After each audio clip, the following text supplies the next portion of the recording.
nous sommes à notre réunion d'évangélisation et prière pour les malades. Et que ce soit Christ puisse nous aider véritablement à tenir cette rencontre. Alléluia. Avant d'aller plus loin, nous allons nous incliner dans la prière et nous allons remettre cette rencontre entre les mains du Seigneur et que l'Esprit de Dieu conduit toutes choses. Nous prions le Seigneur au nom de Jésus. Seigneur, nous te bénissons, notre Père et notre Dieu. Nous te rendons gloire pour cette rencontre que tu rends possible au Seigneur. Parce que Jésus-Christ, tu as besoin que des personnes soient sauvées. Et ce soir encore, tu nous conduis pour que véritablement, au roi des gloires, l'objectif que toi, Dieu, tu t'es fixé ce soir soit atteint. Permets que véritablement, au roi des gloires, ce qui va se passer ce soir soit sous ta direction et que ton esprit conduise toutes choses et que tu bénisses ta parole au nom de Jésus-Christ. Amen. Amen. Voilà. Bien-aimés, comme je le disais tantôt, nous sommes à notre réunion d'évangélisation et prière pour les malades. Sans plus tarder, nous allons prendre la parole de Dieu dans le livre de Romains 7, à partir du verset 24. Nous allons lire également le verset 25, ensuite le chapitre 8 et le verset 1. Voilà, si vous y êtes, nous allons faire la lecture. Romains 7, à partir du verset 24. Il dit ceci. « Misérable que je suis, qui me délivrera du corps de cette mort ?» Verset 25. « Grâce soit rendue à Dieu par Jésus-Christ, notre Seigneur. Ainsi donc, moi-même je suis par l'entendement esclave de la loi de Dieu, et je suis par la chair esclave de la loi du péché. » Le chapitre 8, le verset 1. « Il n'y a donc maintenant aucune condamnation pour ceux qui sont en Jésus-Christ. » Amen. Que le Seigneur bénisse sa parole. Bien-aimés, le thème que je voudrais vous proposer ce soir à travers cette lecture, Christ le libérateur. Christ le libérateur. L'objectif principal que nous voudrions atteindre à travers ce thème, c'est d'amener toutes les personnes qui se posent encore la question à savoir qui les délivrera de ce malheur, dit à ces personnes qu'il y a une personne capable de les délivrer, la personnalité de Jésus-Christ.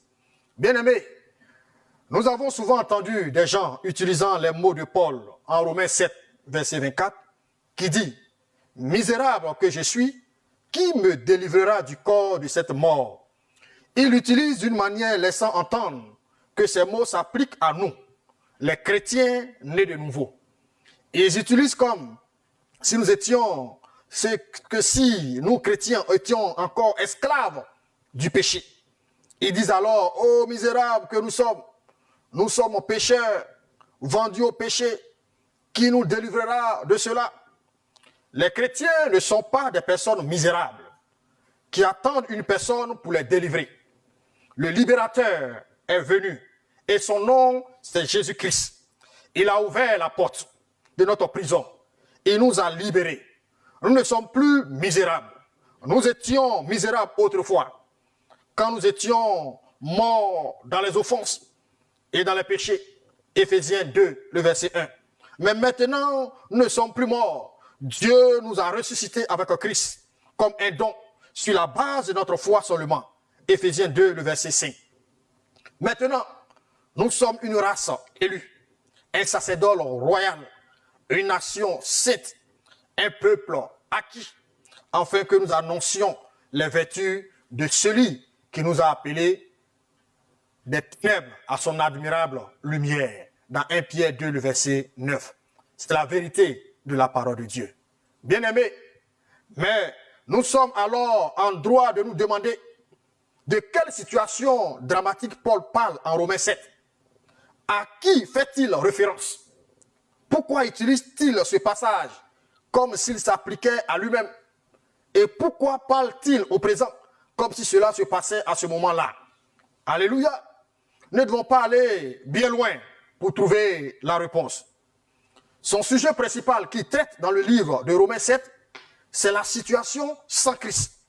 La situation d'une personne qui ne connaît pas encore le Seigneur. La situation d'une personne errante qui n'a pas encore croisé Jésus-Christ sur son chemin. Ce que Paul décrit est une situation misérable. Si vous ne tenez pas compte du contexte du passage, et si vous ignorez et ne tenez pas compte des réalités de la nouvelle naissance, vous serez misérable, vous aussi. Vous aussi, vous crierez, misérable que je suis, qui me délivrera du corps de cette mort. Mais Paul dit tout ce qu'il dit pour décrire la situation avant Christ. Alléluia. C'est une situation de recherche, de délivrance. Oui, avant Christ, chacun de nous aurait crié, misérable que nous sommes, qui nous délivrera de ce corps de mort. Mais la bonne nouvelle, c'est qu'il y a environ 2000 ans, le libérateur est venu. Son nom, c'est Jésus-Christ. Paul ne s'arrête pas à la question, misérable que je suis, qui me délivrera de ce corps de mort? Mais il continue en donnant une solution. Alléluia. C'est pourquoi, bien aimé, ce message va s'articuler autour de 2 points essentiels. Nous parlerons de la vie sans Jésus-Christ et la vie avec Jésus. Alléluia. La vie sans Jésus-Christ. À travers cette lecture, il y a 2 mots essentiels qui vont nous permettre également d'expliquer la vie sans Jésus-Christ. Il s'agit du mot misérable. Dans notre version, c'est malheureux. Et ensuite, délivrance. Bien aimé, lorsqu'on prend le mot misérable, lorsqu'on dit une personne est misérable, c'est une personne qui est désespérée. Une personne également qui éprouve de la peine. Une personne dans la tristesse. Une personne qui est marquée par l'échec. Une personne également néfaste. Une personne redoutable. Une personne regrettable. Une personne déplorable. Une personne lamentable. Une personne qui inspire la pitié. Alléluia. C'est une personne qui est misérable. C'est une personne qui n'a pas encore connu Christ. C'est une personne qui n'a pas encore fait la paix avec Christ. C'est une personne misérable. Alléluia. Et il y a le deuxième mot qui nous permet également de comprendre la vie sans Jésus-Christ. Le mot délivrance. Alléluia. La délivrance, c'est l'action de délivrer quelqu'un, de le remettre en liberté. La délivrance, lorsque nous prenons le sens hébreu, qui signifie choix, qui veut dire salut, délivrance, victoire, etc. Et dans le mot grec qui signifie aphésie, qui donne notre définition pour dire pardon, rémission, libération du péché, délivrance de la puissance du péché. Bien aimé, le mot délivrer vient du latin liberare, qui veut dire mettre en liberté. Alléluia. Les personnes qui vivent sans Christ sont dans une prison. Et ces personnes ont besoin de liberté. Et cette liberté, la personne capable de donner cette liberté, c'est la personnalité de Jésus-Christ. Alléluia. La liberté est l'état d'une personne qui n'est pas prisonnière, qui est enfermée dans une cage. Alléluia. La liberté est l'état d'une personne qui n'est pas prisonnière, qui n'est pas enfermée dans une cage ou dans un enclos. C'est l'état d'une personne qui n'est pas liée. Alléluia. Quand la personne n'est pas liée, c'est-à-dire qu'elle est véritablement libre. Délivrer quelqu'un, c'est lui faire recouvrer sa liberté, le débarrasser de ce qui l'entrave ou le gêne. Alléluia. Bien aimé, Dieu a un dessein pour tout ce qu'il a créé. Dieu a un plan pour vous. Vous qui m'écoutez, vous qui me regardez. Dieu également a détaillé votre futur, déjà à votre naissance. Dieu connaît également le nombre de vos cheveux. Dieu ne vous a pas créé comme une créature de circonstance. Alléluia. Dieu vous a créé pour un objectif précis. La plupart de ce qui nous arrive aujourd'hui aux gens, le résultat, c'est la manipulation des œuvres démoniaques. De nombreuses vies sont à l'envers. Les vertus de plusieurs personnes ont été volées, stockées, déviées, remplacées, enterrées, inhumées ou embaumées. Alléluia. Voici la situation d'une personne qui ne connaît pas Christ. Voici la situation d'une personne qui n'a pas encore fait la paix avec Christ. Cette personne est dans une prison. Cette personne a besoin de liberté. Alléluia. Mais il y a une solution. Christ nous propose cette solution. Bien aimé, au vu de tout cela, il est important de proposer également un processus de délivrance. Et Christ nous propose également ce processus de délivrance. Alléluia. Et cette première étape pour cette délivrance, c'est l'expérience de la nouvelle naissance. Alléluia. Bien aimé, toi qui ne connais pas le Seigneur, tu as besoin d'expérimenter la nouvelle naissance. Et cette nouvelle naissance passe par une repentance sincère. Alléluia. Cette repentance sincère qui va te donner également d'expérimenter la nouvelle naissance. Alléluia. Le péché est une porte ouverte aux puissances des ténèbres. Alléluia. Lorsqu'il y a le péché, les portes sont ouvertes. Les puissances des ténèbres rentrent dans la vie des personnes. Les puissances des ténèbres tiennent ces personnes captives. Alléluia. Le péché donne le droit légal aux démons de rester dans notre vie. Alléluia. Si vous hébergez le péché chez vous, vous ne pourrez pas recevoir une délivrance totale. Alléluia. Il n'y a pas de délivrance, bien-aimé, sans repentance. Christ a besoin que tu puisses véritablement te repentir. Toi qui ne connais pas le Seigneur, toi depuis longtemps tu cherches un chemin. Toi depuis longtemps tu cherches une voie de délivrance. Christ te dit que si véritablement tu te repens, que tu abandonnes tes péchés, que tu viens à lui, il est prêt à t'accepter. Il est prêt à te recueillir. Il est prêt également à t'embrasser. Alléluia. C'est le péché qui est la racine profonde de tous les problèmes de l'homme. Alléluia.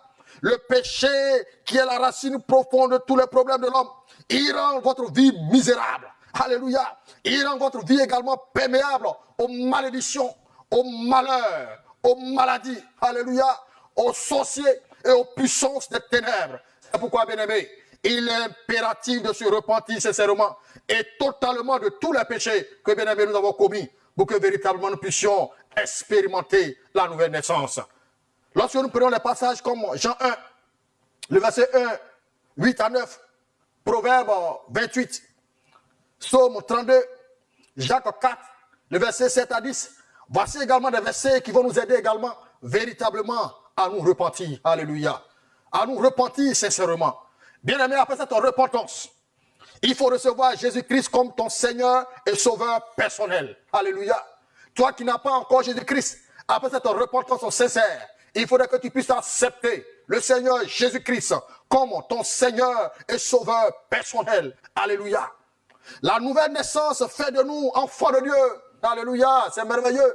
La nouvelle naissance fait de nous des enfants de Dieu. Lorsque nous sommes nés de nouveau, nous appartenons à la famille de Dieu. Nous appartenons à la famille de Jésus-Christ. Alléluia. Elle fait de nous des êtres surnaturels. Le Saint-Esprit vient demeurer en nous. Nous appartenons à Jésus-Christ. Et à cet instant, Satan n'a plus aucun droit, ni aucun pouvoir sur nous. Alléluia. Nous sommes légalement en possession de la délivrance. Nous avons le droit de jouir de notre liberté. Ce qui nous amène à aborder également, bien aimé, la deuxième phase, la vie avec Jésus-Christ. Amen. Alléluia. La vie avec Jésus-Christ, c'est une vie merveilleuse. Une vie également remplie d'espérance. Une vie également remplie de délivrance. Une vie remplie également de joie. Alléluia. Lorsque nous prenons Romains 1, Romains 8 à partir du verset 1, qui dit ceci. Il n'y a donc maintenant aucune condamnation pour ceux qui sont en Jésus-Christ. Alléluia. Tu n'es plus condamné lorsque tu acceptes la personnalité de Jésus-Christ. Tu n'es plus condamné lorsque tu épouses la parole de Dieu. Bien-aimé, il y a eu un temps où nous étions esclaves, vendus au péché. Mais plus maintenant, alléluia. Lorsque tu vas accepter le Seigneur, en croyant au Seigneur Jésus-Christ, il nous a libérés de l'esclavage. Maintenant, nous avons une nouvelle nature. Christ en nous. Alléluia. Maintenant, nous sommes libres. Maintenant, nous sommes justifiés. Bien-aimés, voici les qualités d'une personne qui reçoit Jésus-Christ. Cette personne est libre. Cette personne n'est plus dans une prison. Cette personne n'est plus enfermée dans la maladie. Cette personne n'est plus enfermée dans les œuvres des ténèbres. Cette personne n'est plus sous le pouvoir de Satan. Cette personne également n'est plus sous le pouvoir des maladies où on cherche des solutions, où on parcourt les hôpitaux, où on n'arrive pas à trouver la solution, où on fait des examens, on ne voit absolument rien. Lorsque tu donnes ta vie à Jésus-Christ, Christ est capable de te libérer. Alléluia. Christ le libérateur. Et ce Christ, je l'ai connu. Il m'a libéré des œuvres des ténèbres. Ce Christ, je l'ai expérimenté depuis les années. Il m'a libéré des choses véritablement auxquelles je n'arrivais pas à me libérer. Mais Christ m'a aidé à me libérer. Alléluia. Lorsque nous voyons un peu dans Romains 7, verset 24, ce que nous avons lu tout à l'heure, mais on se pose la question. Pourquoi Paul dit, misérable que je suis, qui me délivrera du corps de cette mort? Nous trouvons un peu la réponse 2 versets plus loin, dans Romains 8, verset 2, qui dit ceci. la loi de l'esprit de vie en Jésus-Christ m'a affranchi de la loi du péché et de la mort. Et également dans Galates 5, verset 1, qui dit ceci, c'est pour la liberté que Christ nous a affranchis. Alléluia. Demeurez donc fermes et ne vous laissez pas mettre de nouveau sur le joug de la servitude. Alléluia. Nous ne sommes plus esclaves vendus au péché. Lorsque nous appartenons à Christ, nous ne sommes plus esclaves vendus au péché. Nous ne sommes plus misérables. Alléluia. Au lieu de cela, Christ, notre libérateur, s'est donné lui-même en rançon et nous a affranchis. Alléluia. Donc, si vous entendez quelqu'un dire, quelqu'un qui est en Christ, qui dit misérable que je suis, bien aimé, ne vous reconnaissez pas dans ces choses. Parce que lorsque nous donnons notre vie au Seigneur, nous ne sommes plus misérables, nous ne sommes plus malheureux. Parce qu'il y a une personne qui est venue pour nous libérer. Il y a une personne qui est venue pour nous donner l'espoir. Il y a une personne qui est venue également pour nous donner également la vie. Nous ne sommes plus misérables. Alléluia. Toi qui as été misérable depuis des années, aujourd'hui je te prie. Aujourd'hui je t'encourage à choisir ce Jésus. Je t'encourage à choisir la personnalité de Jésus-Christ. Parce que c'est lui le libérateur. C'est lui le Dieu vivant. C'est lui le Dieu puissant. Alors que Christ également ce soir puisse t'aider véritablement à pouvoir recevoir cette parole pour que ton âme, pour que ton corps soit libéré, pour que véritablement tu puisses épouser la nouvelle naissance, pour que véritablement tu puisses épouser également ce que Christ attend de toi. Alléluia. Christ notre libérateur. Christ notre libérateur. La maladie n'a rien à voir avec le Seigneur. Christ est capable de te libérer de la maladie. Même si ça fait des années, tu parcours les hôpitaux. Même si ça fait des années, tu n'arrives pas à trouver une solution à ta vie. Mais il y a un libérateur. Et ce libérateur, c'est Jésus-Christ de Nazareth. Ce libérateur, il n'a point changé. Il est le même hier, aujourd'hui, éternellement. Et il est le chemin, la vérité. Tu as cherché plusieurs chemins. Tu n'as pas trouvé le chemin qu'il fallait. Mais Christ est le libérateur. Christ est celui-là qui est capable de te libérer. Depuis longtemps, certainement, tu vis dans les échecs. Tu n'arrives pas à comprendre. Tu n'arrives pas à savoir véritablement, oh, qu'est-ce qu'il faut faire. Tu as parcouru la féticheur. Tu as cherché des dieux étrangers. Mais ces dieux ne t'ont pas apporté également la liberté que tu souhaitais. Mais laisse-moi te dire ce soir qu'il y a un Dieu qui s'appelle Jésus-Christ de Nazareth, qui est capable de te libérer. Alléluia. Il est capable de te libérer. Alors véritablement, si tu expérimentes ce Dieu, tu verras à quel point Christ est capable de te libérer. Ce n'est pas un mensonge. Nous l'avons expérimenté il y a des années en arrière. Pendant que nous étions malades à chaque instant, lorsque les examens arrivaient, lorsque les compositions arrivaient, nous étions malades. On n'arrivait même pas à rentrer dans la salle pour pouvoir composer. Et lorsque j'ai entendu qu'il y a un libérateur, qu'il y a une personne capable de me libérer du joug de la maladie, des heures de la sorcellerie, j'ai fait l'expérience avec ce Dieu. J'ai fait l'expérience avec ce Dieu. Il y a des hommes qui sont venus prier pour moi. Ils m'ont parlé de Jésus-Christ. Je l'ai accepté. Mais bien aimé, depuis ce jour, lorsqu'il y a des examens, je vais composer tranquillement. Parce que le libérateur m'a libéré de la maladie qui était un poids sur mon dos, qui était un poids sur ma tête. À chaque instant, lorsque je m'approchais des examens, Christ m'a libéré. Alléluia. Christ également a libéré ma famille. Christ a permis également que toute ma famille également puisse se donner au Seigneur. Au départ, nous étions misérables. On cherchait une solution. On cherchait la solution dans les fétiches. On cherchait la solution également chez les marabouts. Mais lorsque cette famille a entendu parler de Dieu, on a su qu'il y a un libérateur. Nous sommes donnés au Seigneur. Et Dieu nous fait également grâce. Alléluia. Bien-aimé, combien de temps tu as régné dans cette souffrance? Combien de temps tu as régné dans cette prison? Aujourd'hui, le libérateur te tend la main. Aujourd'hui, le libérateur te tend la main. Il veut te libérer. Il veut te donner espoir. Certainement, à l'heure où je parle, tu es désespéré. Tu te dis, il n'y a plus d'espoir pour toi. Parce que tu as tout essayé.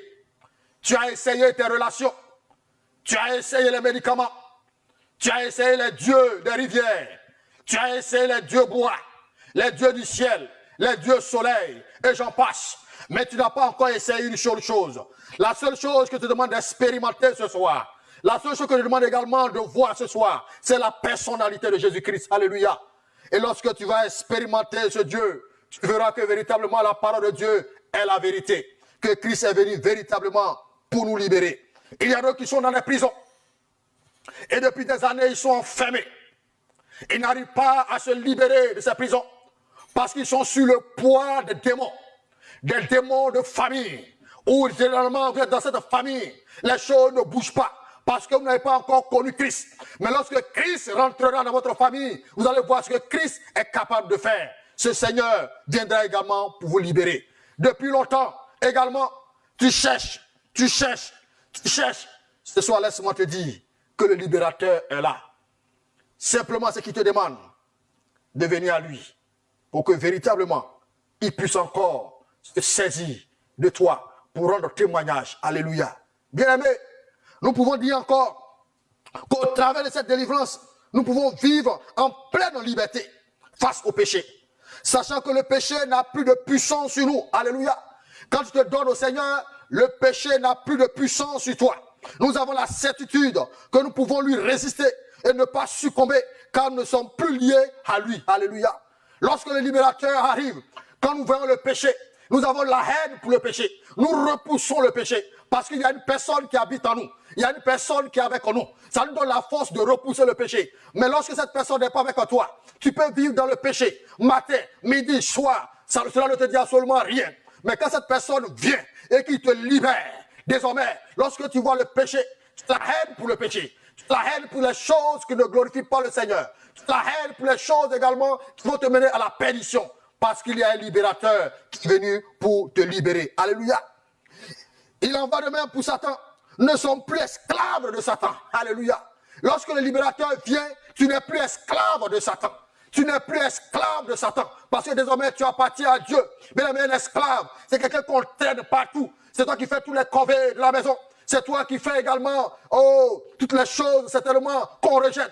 Tu es esclave. Tu es soumis à un chef. Tu es soumis également à Satan. Satan te domine. Satan te traîne. Souvent des personnes non, qui sont ivres, qui tombent dans les caniveaux. Ils sont ramassés. Des personnes également dans les rues. La prostitution partout. Parce que ces personnes sont sous l'esclavage de Satan. Ces personnes également sont sous l'esclavage de Satan et ses démons. Ils n'arrivent pas à se libérer. Et par moments, quand nous les voyons, c'est triste. C'est triste de voir ces personnes dans les maquis, dans les bars. Voir des personnes, des pères de famille, des mères de famille, s'adonner à ces choses. Oh, c'est misérable. C'est misérable, bien-aimé. C'est misérable, créature de Dieu. C'est misérable. Mais Christ veut te donner cette liberté. Alléluia. Pour ne pas que tu sois encore esclave de Satan. Christ ne veut pas que tu sois encore esclave de Satan. Alors il te tend la main ce soir. Il te tend la main ce soir. Christ te tend la main ce soir. Alléluia. Pour que véritablement, tu sois totalement libéré et que tu sois appelé enfant de Dieu ce soir. Alléluia. Bien-aimés, nous devons nous tenir sur la délivrance que Christ nous a donnée en proclamant notre liberté en lui. Aujourd'hui, je suis libre parce que j'ai accepté le Seigneur. Aujourd'hui, je suis libre parce que je ne suis plus sous le joug de Satan et ses démons. Aujourd'hui, je suis libre parce que Satan ne domine plus ma vie. Aujourd'hui, je suis libre parce que j'ai accepté le Seigneur. Veux-tu être libre ce soir? Veux-tu expérimenter cette liberté? Il y a de la joie dans cette liberté. Il y a de l'espérance dans cette liberté. Il y a le succès dans cette liberté. Il y a la guérison dans cette liberté. Alléluia.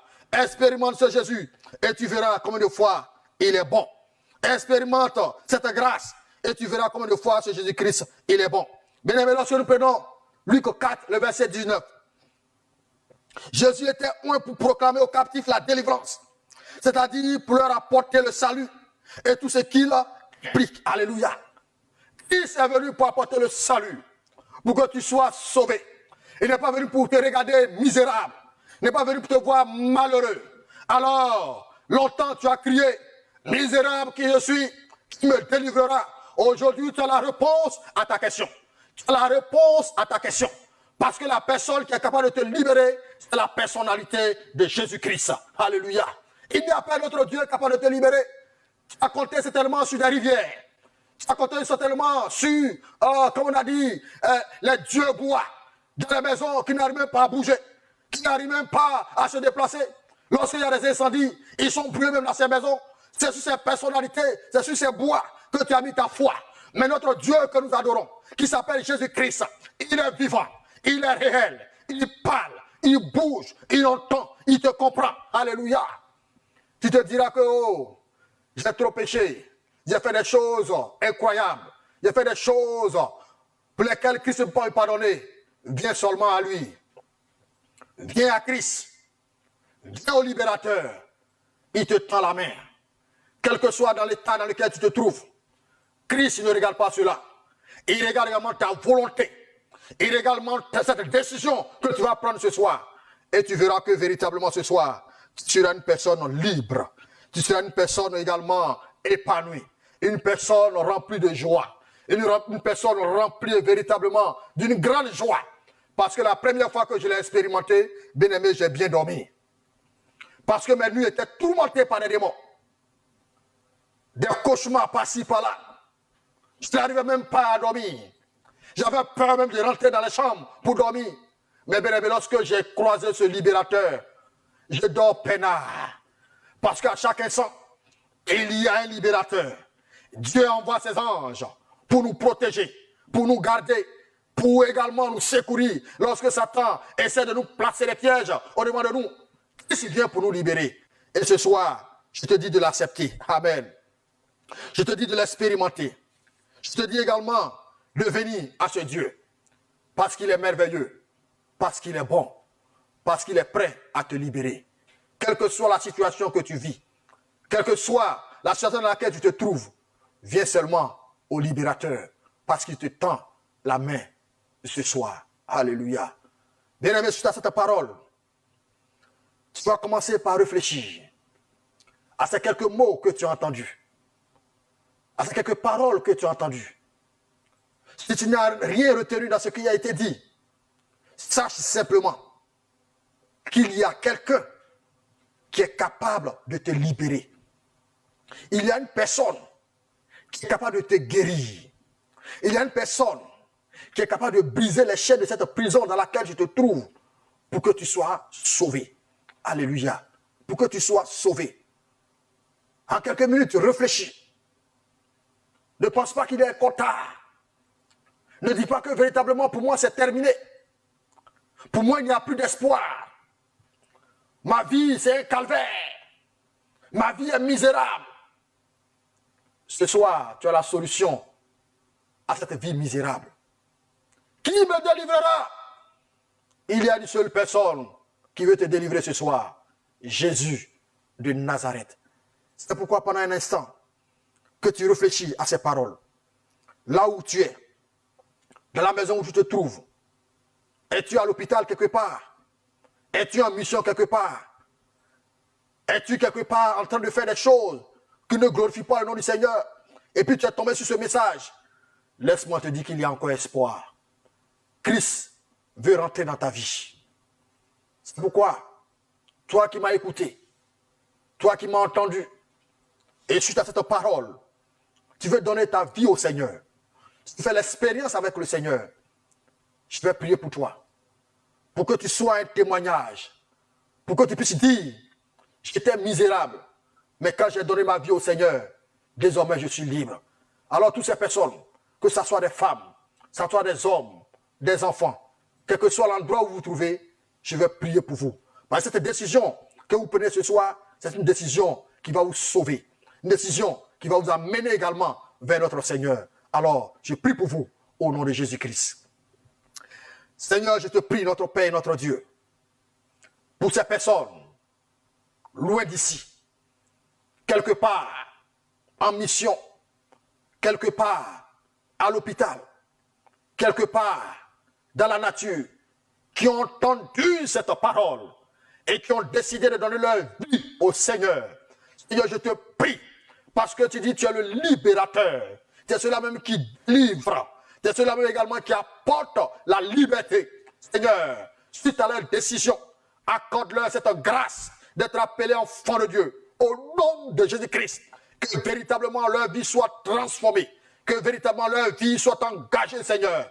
Permets que, roi de gloire, éternel Dieu, la décision qu'ils viennent de prendre, de marcher avec toi, soit une décision réelle, qui ne puisse plus se retourner, qui puisse véritablement saisir cette parole, et cette parole qui leur donnera la vie, cette parole qui leur donnera le salut. Seigneur, tu veilles sur la décision au nom de Jésus-Christ.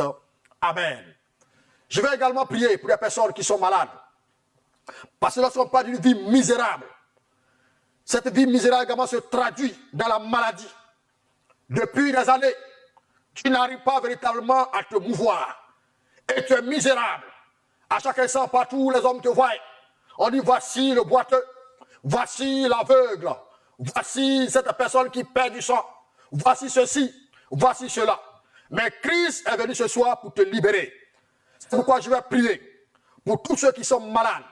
Là où vous êtes, mettez votre foi au Seigneur. Oubliez ma personnalité, mais mettez votre foi à la parole. Mettez votre foi à la personnalité de Jésus-Christ, parce que c'est lui qui est capable de guérir. Es-tu aveugle? Le Seigneur est capable de te faire voir. Es-tu paralytique? Le Seigneur est capable de te faire marcher. Es-tu également malade dans des hôpitaux? Le Seigneur est capable de te guérir. Alors mets foi à la personnalité de Jésus-Christ et je vais prier ce soir pour que véritablement cette misère que tu as traversée depuis longtemps soit ôtée, pour que le libérateur puisse rentrer véritablement dans ta vie. Je prie pour vous au nom de Jésus-Christ. Seigneur, je te prie.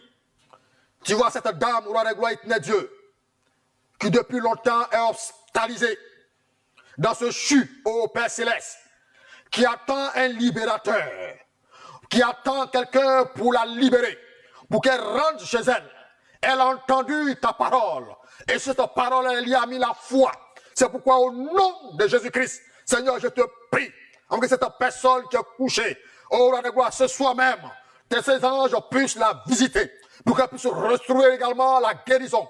Au nom de Jésus-Christ, roi de gloire, éternel Dieu, qu'elle sort de cet hôpital, roi de gloire, où elle a passé plusieurs séjours. Et aujourd'hui, elle a entendu parler de toi. Elle sait que c'est toi qui libères. Elle a mis sa foi en toi, au Seigneur. Alors libère-la au nom de Jésus-Christ.